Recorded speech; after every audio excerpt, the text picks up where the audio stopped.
Welcome to Season 5, Episode 11 of They Walk Among Us, a podcast dedicated to UK true crime.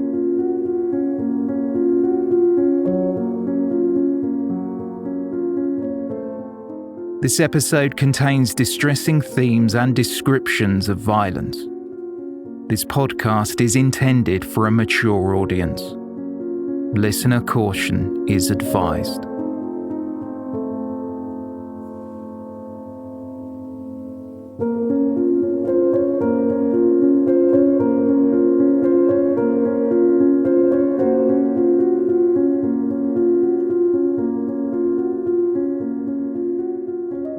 When you choose a partner in life, you take on their family too. Ideally, you get on and you live in harmony. Some people invite their in-laws into their homes with open arms, unaware that their new family member has left behind a murderous past.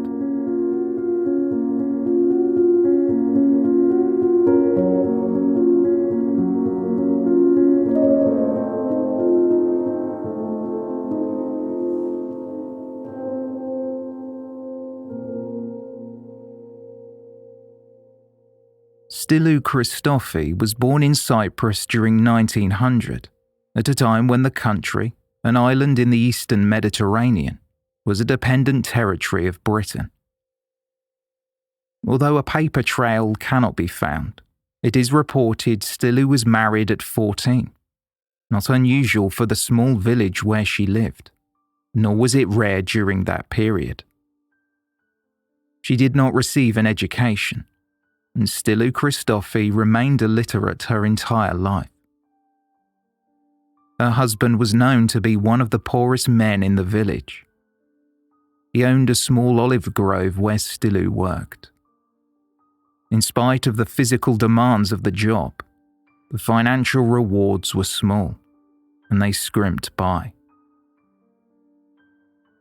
The couple would go on to have 5 children, and when their only son Stavros was born, they hoped as he grew older, he would honour tradition and help provide for the family. Styllou's son Stavros left the village to find work in the capital of Cyprus, Nicosia. By the late 1930s, he had saved up enough money to afford passage to England, settling in London. During World War II, a young man with service industry experience was a rare find. He was well-liked and hard-working. Stavros was steadily promoted, working in restaurants throughout London, and at one point was even employed as a wine waiter at the popular upmarket club Café du Paris in the West End. The venue welcomed performers like Marlene Dietrich, later playing host to Frank Sinatra and Judy Garland. The club opened in 1924 and still stands to this day, although it remained closed for 8 years when the building was bombed in 1941. Café du Paris had been a casualty of World War II like many of the diners inside. The explosion took the lives of around 35 people and injured countless more. It wasn't long before a German model, Hella Dorothea Bleicher, caught the eye of Stavros, and he caught hers, as he waited on Hella's table. She had arrived in London shortly before the outbreak of the Second World War. The pair quickly fell in love and in 1942 were married. They built a life together in a desirable part of London, number 11 South Hill Park in Hampstead. 3 children followed, with Hella splitting her time between working in a clothes shop and taking care of the children. Stavros had not seen his mother since he left home almost 15 years earlier. Styllou had not met Hella or her grandchildren. In 1953, wanting to leave the olive grove that was becoming ever more barren as the years went on, Styllou Christofi came to England to visit her son and his family. The plan was for Styllou to work in London long enough to be able to set herself up for retirement, before returning home to Cyprus with some savings and money to buy a property.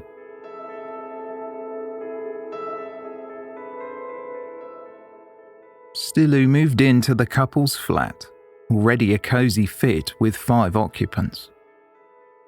The idea did not seem problematic at first, but it would soon prove otherwise. The smog and hustle and bustle of 1950s London was worlds away from the village life Styllou was used to. Her son seemed more at home in England. He hadn't seen his mother in over a decade, and he had forged a new life with Hella and their children. Stavros and his wife Hella communicated in English. Stavros and his mother Styllou spoke in Greek. With Hella not being fluent in Greek nor Styllou in German or English, the two women found it hard, nigh on impossible, to talk to each other without Stavros interpreting. Because he was out working often at night through to the early hours, the women were in close confines with a considerable language barrier between them. Stavros had bucked tradition. He had moved to London and didn't become part of the Cypriot community when he arrived. Instead, Stavros had adapted to the London way of life, and much to his mother's disappointment, his wife was German, not Cypriot. Styllou didn't fit in, and she vehemently disagreed with how her son and daughter-in-law were raising their children. Ella was the one who faced the brunt of her mother-in-law's frustrations. The children's grandmother believed they were being spoiled. Styllou's frequent outbursts in Greek had to be relayed to Hella, and in time it became too much. At first, Stavros found his mother a place to stay with some friends in London. However, they found Styllou to be so unpleasant, she was told to move out. She returned to live with her son and his family, but the rows continued, with Styllou accusing her daughter-in-law of squandering the family's money on makeup and clothing. The home had become a place of hostility, and by July 1954, Hella, at the end of her tether, came to her husband with an ultimatum. If Styllou didn't move out, Hella would take the 3 children back to her native Germany and not return until her mother-in-law had made alternative arrangements.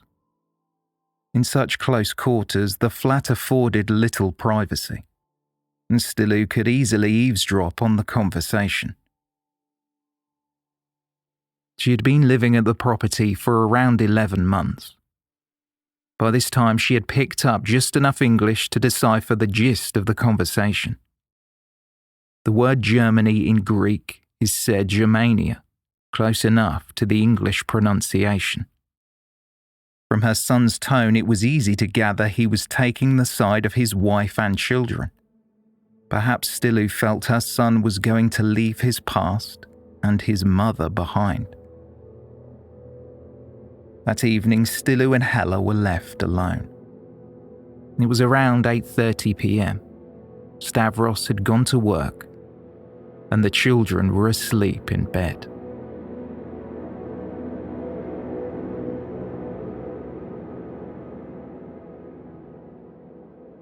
If Hella had known of her mother-in-law's murky past, perhaps she would never have agreed to be alone with her. 3 decades earlier, on September 29, 1924, a barbaric murder occurred in Styllou's village. In an act resembling something close to medieval torture, Styllou Christofi's mother-in-law, Maria, met an awful end. Styllou, her sister-in-law and a neighbour beat the woman in her own home, and it was understood while the victim was held down, Styllou ended her mother-in-law's life by forcing a flaming torch into her mouth. Crime author Stefanos Evangelides uncovered a letter written to a family member, informing them of Maria's unnatural demise. An extract read, "They took burning pieces of wood and put them in her mouth and down her throat." It is thought the murder was retribution for another. Styllou's mother-in-law was said to have murdered her husband with the help of her lover, some years before in 1911. It was rumoured the culprits could have been selected by other family members to carry out the task, as revenge for the killing and bringing shame on the family. Acts of retribution would often go unpunished in those small villages as a way of evening the scale. People often turned a blind eye. The three women did go to trial for the murder. However, the trio walked free, each all unwilling to admit their part or implicate one another. With the knowledge that his wife killed his mother, Styllou's husband left her and the children.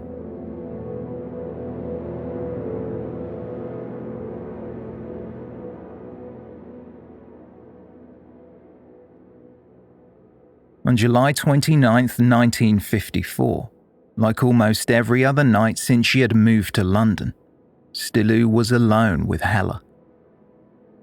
It was assumed that Hella went to the bathroom to go and wash. Unbeknownst to her, her mother-in-law had slowly lifted up the cast-iron ash plate from the cooker in the kitchen. Hella was struck on the back of the head. The blow was forceful enough to fracture her skull. While Hella was unconscious and now on the ground, Styllou somehow managed to drag her daughter-in-law into the kitchen. With a scarf, she strangled Hella to death. Styllou had pulled the material so tight that she couldn't remove it with ease. Eventually, the fabric had to be cut off. Styllou Christofi hadn't finished with her daughter-in-law just yet. She prized the wedding ring off Hella's limp finger, and then she moved Hella's lifeless body to the step near the doorway in the back garden. Styllou got a small canister of paraffin from inside the house, and just like the murder of her mother-in-law decades earlier, Styllou used fire to burn the body of her victim. Once lit with an accelerant, the flames grew out of control. So much so Styllou Christofi panicked. Hella's body was burning close to the house, and the children were asleep inside, oblivious to what had just happened to their mother. Styllou ran out of the front door, catching the attention of a couple, a Mr. and Mrs. Burstoff. They were travelling home after closing their restaurant for the night. Styllou Christofi searched for the words in English. Please come. Fire burning. Children sleeping.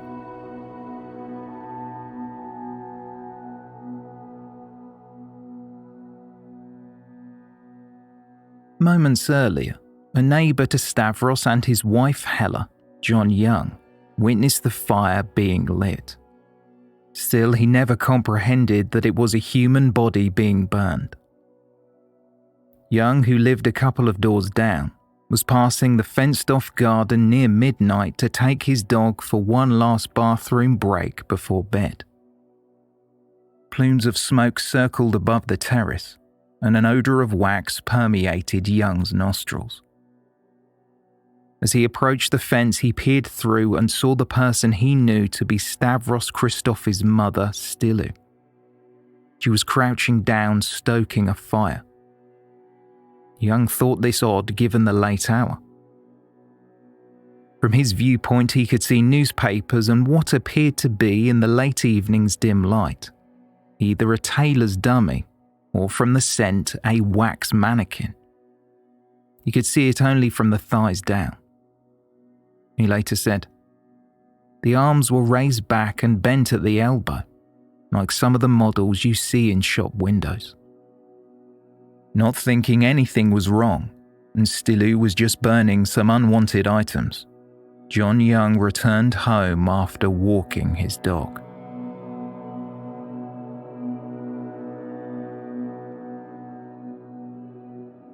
When the fire got out of control approximately an hour later, the fire brigade were called after Styllou Christofi accosted the Burstoffs on their way back home.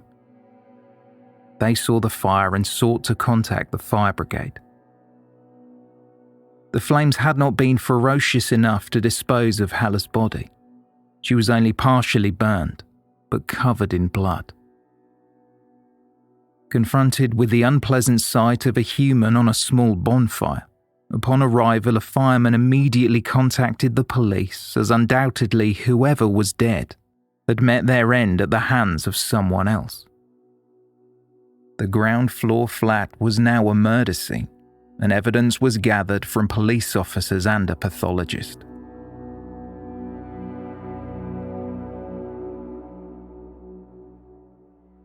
It was less than a day before Styllou Christofi was arrested. Upon being charged, the interpreter translated her response. "I did not make use of any petrol, but some few days previously some petrol spilled on the floor. I did not pay attention to it. I stepped on it, and the smell was probably a result of that petrol. From this story, I know nothing more."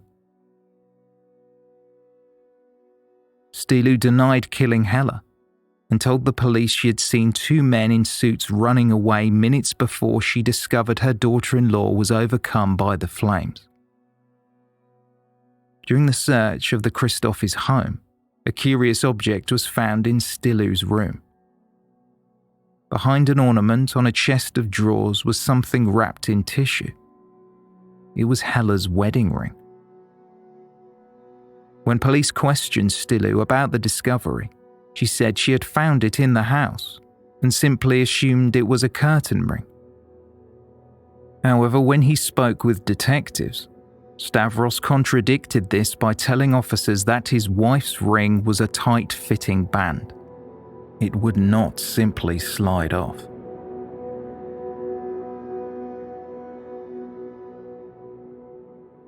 Styllou Christofi's counsel and even her own son wanted her to put forward a defense of insanity to avoid the death penalty. The idea was suggested to her through a translator. However, they used the word crazy. Styllou recoiled at the idea that she might be seen as mad. There was a stigma around mental health, and Styllou was too proud to consider such a defense that might save her from the gallows. She said, "I am poor and illiterate, but I'm not mad."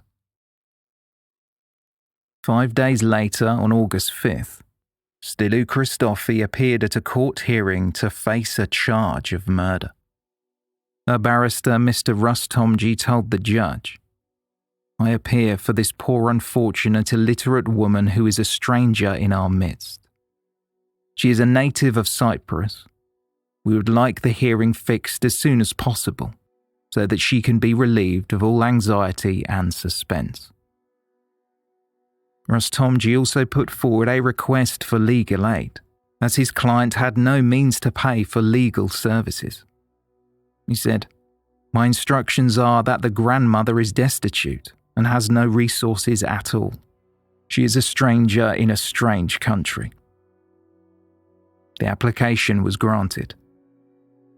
At a further court appearance later that month, Styllou's counsel said she was innocent and absolutely bewildered by the proceedings.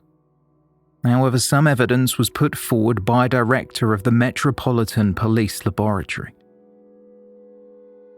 Styllou Christofi's shoes, the pair she was wearing on the night her daughter-in-law died, were presented to the court. They were covered in blood, and an odour of paraffin was clearly apparent on the soles, where it had been stepped in and absorbed. Also, an attempt had been made to clean up a large amount of blood in the kitchen. A pathologist who attended the scene said the victim had an uneven distribution of the effects of severe heat on her body, and the smell of paraffin was strong. As expected, Styllou Christofi was told she would remain in custody until the trial, which would be held at the Central Criminal Court in London.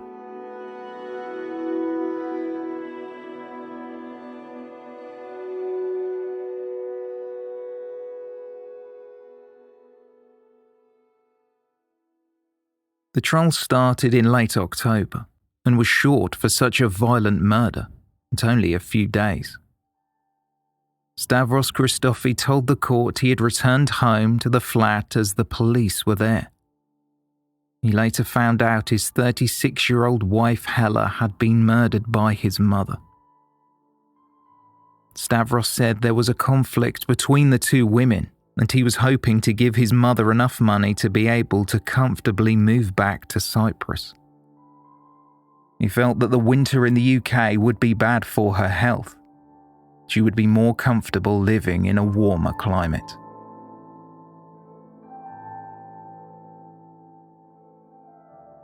Jurors visited the scene of the crime. 2 jury bailiffs were entrusted with taking them there in a police coach. The judge told them, "You are to take the jury to the house, and they are going to make their own investigations. No one is to speak to them."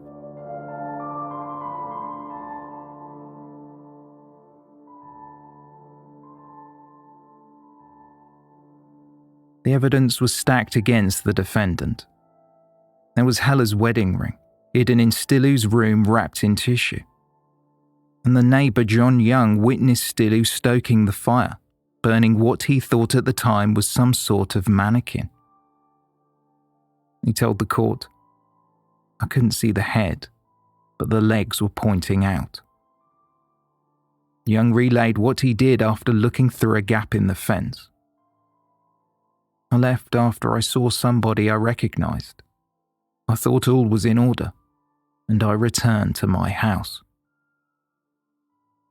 The prosecutor, Mr. Claxton, expanded on what John Young said. Quote, "There was a light on in the kitchen, and he saw Mrs. Christofi cross the kitchen and go to the French windows leading into the area, where she hesitated for a moment, and then stepped into the area and bent over what we know to be this burning body." The prosecutor explained that the scarf used to strangle Hella Christofi was found partially burnt in the fire. The item of clothing was thought to belong to one of Stavros and Hella's sons. A statement Styllou had given to the police after her arrest, translated from Greek, was recounted to the court. It read in part, "I came to this country in July 1953 and lived with my son and wife for a little while, but owing to the language difficulty we didn't get along very well together, and I went to live elsewhere for about 2 months. I then returned to my son's house and had been away on 2 more occasions owing to the same difficulty. I have been with my son Stavros for about 3 or 4 months and have been getting along much better with my daughter-in-law for the last week or 2.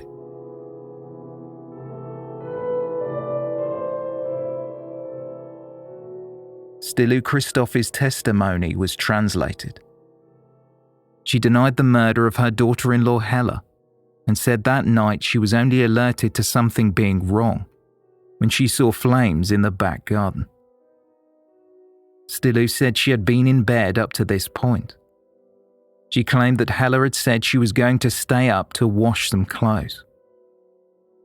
Styllou told the court that she recalled seeing 2 men just a few minutes earlier wearing suits and carrying suitcases into the garden. After she noticed the flame, she saw the men running down the street. The front door had been left open. Putting forward her version of the events and describing how she found the body of her daughter-in-law, Styllou Christofi said, "I saw little flames around her ankles, around the knees, on both arms, and the back of the head. Her face was covered in blood. I put some water in a bowl and splashed it over her with my hand. I called her by name and touched her face and hand. Then I got some more water and threw it over her. When I touched Hella's face, some blood and other stuff stuck to my fingers. But this washed off when I splashed water over her. It seemed I could not do anything." Soon after hearing Styllou's evidence, the jury of 10 men and 2 women retired to make their decision. Jurors took just 1 hour and 55 minutes. Mr. Justice Devlin had advised them before reaching a verdict that if the jury felt there was a reasonable possibility that Hella was murdered, not by her mother-in-law, but by someone else, if they thought the two men escaping the scene weren't just a figment of the defendant's imagination, they should find Styllou Christofi not guilty.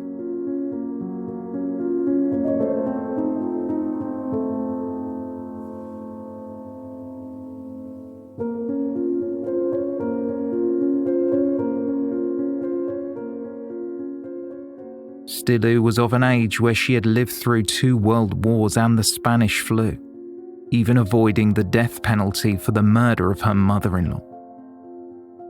She wouldn't be so lucky this time. The judge donned his black cap and sentenced Styllou Christofi to hang.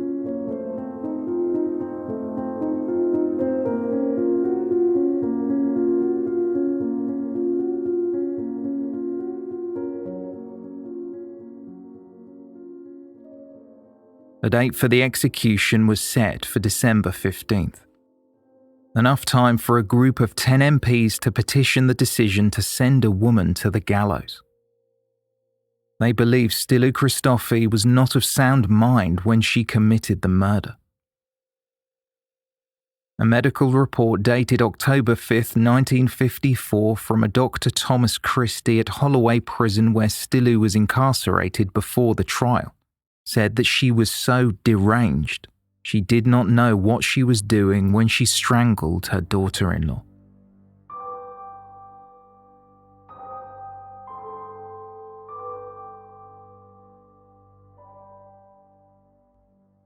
To ensure a fair trial, the jury were not made aware that Styllou Christofi had taken part in the violent death of her mother-in-law during 1925, until after the legal proceedings had ended.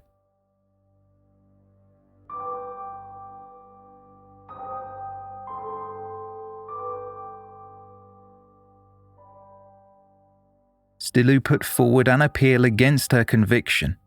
However, it was rejected by the Court of Criminal Appeal on November 29th. She did not attend the hearing, which lasted for just under 5 minutes.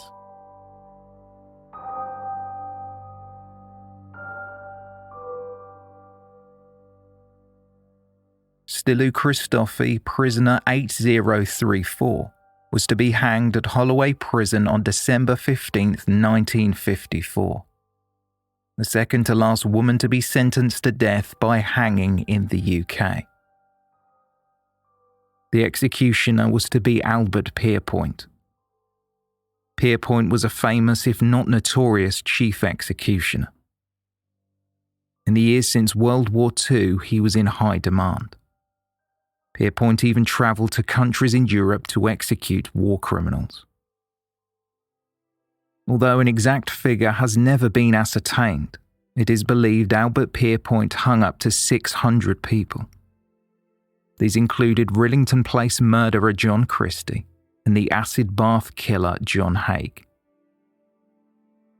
Pierpoint calculated with precision the drop height required for Styllou Christofi. She was petite in stature at 117 pounds and under 5 feet tall. Pierpoint concluded that she would have to hang from a height of 8 feet 4 inches. A crowd of over 100 people waited outside Holloway Prison to watch the notice be pinned on the door to tell the outside world the execution had gone ahead. At 9:20 a.m, they got the confirmation they had been waiting for. A piece of paper pinned to the door was both signed by the prison governor and the chaplain. Styllou Christofi had been hanged on the grounds of Holloway. The news was significant. A woman had not been hanged in Britain since around a year and a half earlier, when Louisa Merrifield was executed in Strangeways, a prison in Manchester. Before Styllou Christofi, a female had not been hanged in London since 1923, when Edith Thompson met her end for her part in her husband Percy Thompson's murder. Styllou's last wish was to put a cross on the wall of the chamber where they executed her. Her wish was honoured, and the cross remained on the wall for many years to come.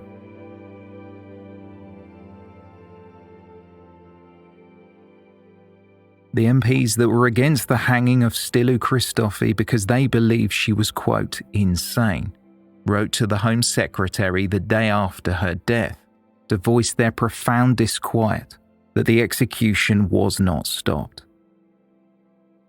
Part of a prison report by Dr. Thomas Christie, who monitored Styllou in Holloway, was published by the press.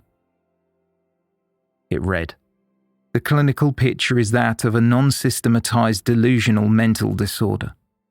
This is a recognized disease of the mind. In my opinion, the fear her grandchildren would not be brought up properly induced a defect of reason due to the above disease of the mind, whereby she was incapable of knowing what she did was wrong." A further extract read, "In my opinion, she is insane, but is medically fit to plead and to stand trial." Dr. Christie signed Styllou Christofi's death certificate. This evidence was not submitted at the trial, as there was no insanity plea put forward.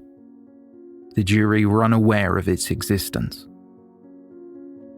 The group of MPs wanted to use this report when visiting the Home Secretary, looking for a reprieve for Styllou Christofi. But in an unprecedented move, they were refused a meeting.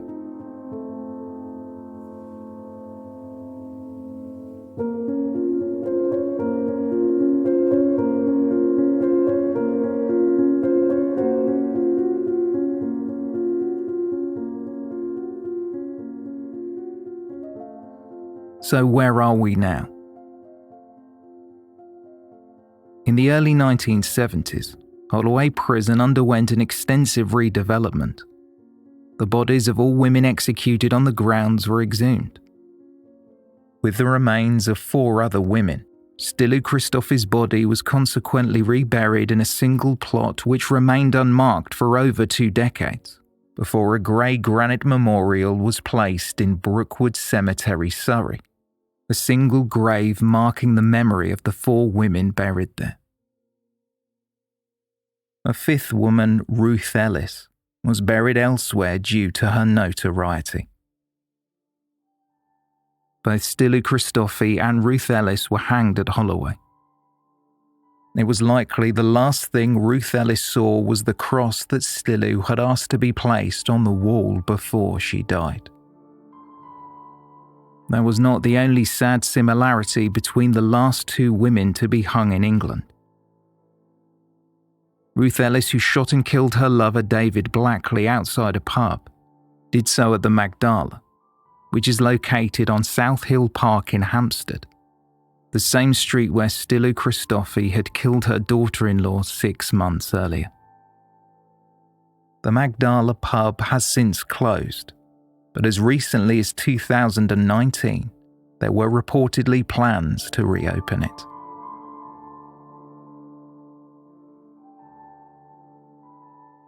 Albert Pierpoint retired from his job just 2 years after the execution of Styllou Christofi.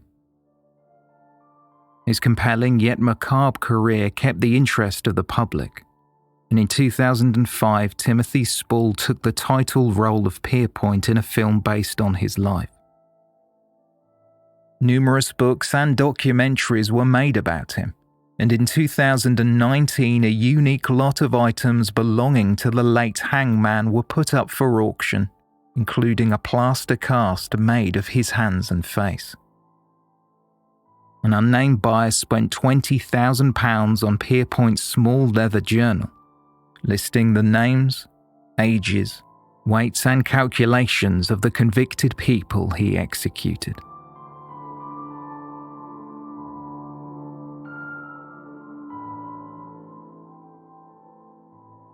In 2019, Stavros Christofi's son Toby appeared on a series for BBC television called Murder, Mystery and My Family.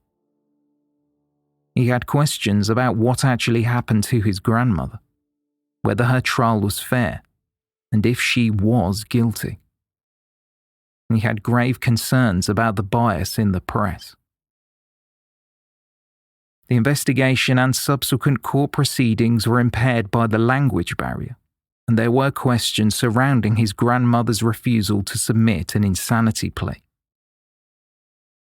Experts helped Toby Christofi discover what happened in the aftermath of Styllou's arrest, her trial, and her history. It was revealed to him for the first time that she had murdered his great-grandmother, who was in turn a murderer, killing his great-grandfather to be with her lover. Legal experts combed through the evidence to review the safety of Styllou Christofi's conviction. Their findings, as reported by the BBC, were that psychologists now using modern methods were in agreement that Styllou Christofi was mentally impaired, so should not have been sentenced to death. They also reported that, quote, Mrs. Christofi was deprived of the opportunity to advance the proper defence in the course of her trial, thus almost inevitably resulting in her being convicted of murder and the death penalty being imposed.